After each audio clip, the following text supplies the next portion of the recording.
Hello guys, welcome to my YouTube channel. Guys, आज का हमारा टॉपिक है universal declaration of human rights 1948। इसमें हम पहले पढ़ेंगे इसके कंसेप्ट के बारे में कि इसको किसने ड्राफ्ट किया है और कब ये अडॉप्ट हुआ था। फिर पढ़ेंगे हम importance of declaration, legal significance, structure of UDHR, members of UDHR, legally effect of UDHR and after that conclusion. पहले हम इसके कंसेप्ट के बारे में पढ़ेंगे। Universal declaration of human rights. The universal declaration of human right is a document that act like a global roadmap for freedom and equality, protecting the right of every individual everywhere. Universal declaration एक international document है जो act करता है global road की तरह freedom के लिए और इक्वालिटी के लिए, और ये हमारे राइट्स को प्रोटेक्ट करता है चाहे हम कहीं भी हो। It was the first time countries agreed on the freedoms and rights that deserve universal protection in order for every individual to live their lives freely, equally and in dignity. ये पहली बार हुआ था कि कंट्रीज ने agreed किया था freedom के लिए और राइट के लिए कि ये भी डिजर्व करते हैं यूनिवर्सल प्रोटेक्शन ऑर्डर में, फॉर एवरी इंडिविजुअल के लिए, प्रत्येक पर्सन के लिए, ठीक है, कि वे अपनी लाइफ को अच्छे से जी सकें फ्रीली होके, इक्वली इक्वालिटी के साथ और डिग्निटी गरिमा के साथ, ठीक है। Eleanor Roosevelt was appointed in 1946 as a delegate to the United Nation General Assembly by United States president Harry S Truman. President Harry S Truman के द्वारा एलियोनोर रूजवेल्ट को अपॉइंट किया गया था 1946 में, जिससे वे ड्राफ्ट कर सकें international bill of human rights को। इन फैब 1947 में a group consisting of Eleanor Roosevelt, Peng Chun Chang and Charles Malik began drafting the international bill of human right. Feb 1947 में एक ग्रुप कंसिस्ट किया था, group बनाया गया था जिसमें एलियोनोर रूजवेल्ट थे, पैन चुन चैंग थे और चार्ल्स मलिक थे, जिन्होंने ड्राफ्ट किया था international bill of human rights को। Universal Declaration of Human Rights is a declaration that was adopted by United Nations General Assembly in Paris on 10th December 1948. Universal Declaration एक declaration है जो United Nation General Assembly के द्वारा adopt किया गया था 10 दिसंबर 1948 में इन पेरिस में। Importance of Declaration. The most important contribution of Universal Declaration of Human Rights 1948 lies in the pioneering formulation of the principle human right.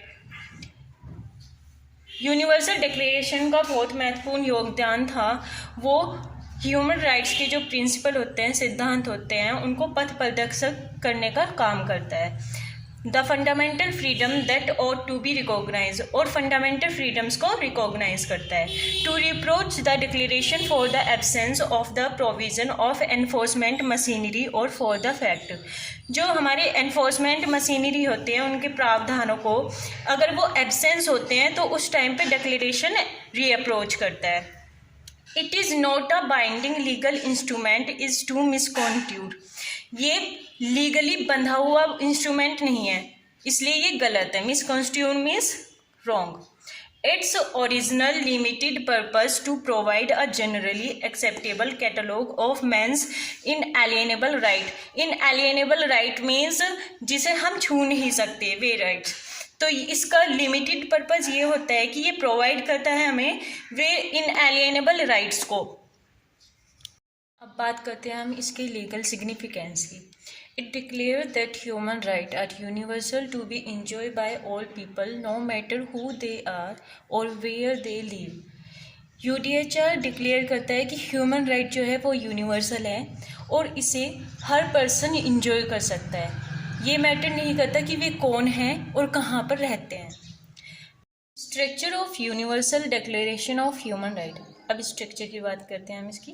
The universal declaration of human rights consist of a preamble and 30 articles.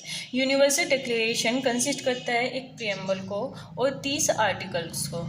जो हमें बताते हैं basic right और fundamental freedoms के बारे में, and affirming their universal character as inherent, inalienable and applicable to all human right. और ये अफर्मिंग पुष्टि करते हैं कि यूनिवर्सल कैरेक्टर जो है अंतर्निहित है और जिसे ना छुआ जाए वो राइट है इसमें, और ये एप्लीकेबल होते हैं ह्यूमन राइट्स। आर्टिकल 1 से लेके 2 तक बात करते हैं जनरल की। आर्टिकल 3 से लेके 21 बात करते हैं सिविल एंड पॉलिटिकल राइट्स की। आर्टिकल 22 से लेके 28 तक बात करते हैं economic, social and cultural rights की। आर्टिकल 29 और 30 बात करते हैं none of the right can not be violate the spirit of the United Nation, कि कोई भी राइट नहीं है जो वायलेट कर सकता है हमारी यूनाइटेड नेशन की स्पिरिट्स को। Universal Declaration covering both covenants. First, the International Covenants on Civil and Political Rights. Second, the International Covenants on Economic, Social and Cultural Right. हमारा नेक्स्ट टॉपिक है मेंबर ऑफ UDHR। कितने members थे उसमें UDHR में? 48 member voted in favour out of 58 member of the United nation. 58 member थे जिनमें से 48 members ने फेवर में वोट किया था। एग्जाम्पल के तौर पे है India, China, Egypt, France, New Zealand, Pakistan and etcetera. हमारा नेक्स्ट टॉपिक है legally effect of UDHR। The universal declaration is not a treaty. जो यूनिवर्सल डिक्लेरेशन है वो ट्रीटी नहीं है, so it does not directly create legal obligation for countries. इसलिए UDHR countries के लिए डायरेक्टली लीगल ऑब्लिगेशन को क्रिएट नहीं कर सकता। गाइज, अब हम इसके कॉन्क्लूजन की बात करते हैं। Everyone is entitled to all the right and freedom set forth in this declaration without distinction of any kind such as race, colour, sex, language, religion, birth etcetera. प्रत्येक पर्सन के पास अधिकार है कि वो सारे राइट्स और फ्रीडम्स को जो इस डिक्लेरेशन में दिए गए हैं उन्हें इंजॉय कर सके बिना किसी भेदभाव के। गाइस, हम अपनी नेक्स्ट वीडियो में UDHR के 30 आर्टिकल को एक्सप्लेन करेंगे। अगर आपको मेरी वीडियोस अच्छी लगी हैं तो please like my videos and subscribe my YouTube channel, और बेल आइकन को प्रेस करना ना भूलिए जिससे आपके पास मेरी वीडियो सबसे पहले पहुँचे। Thank you guys.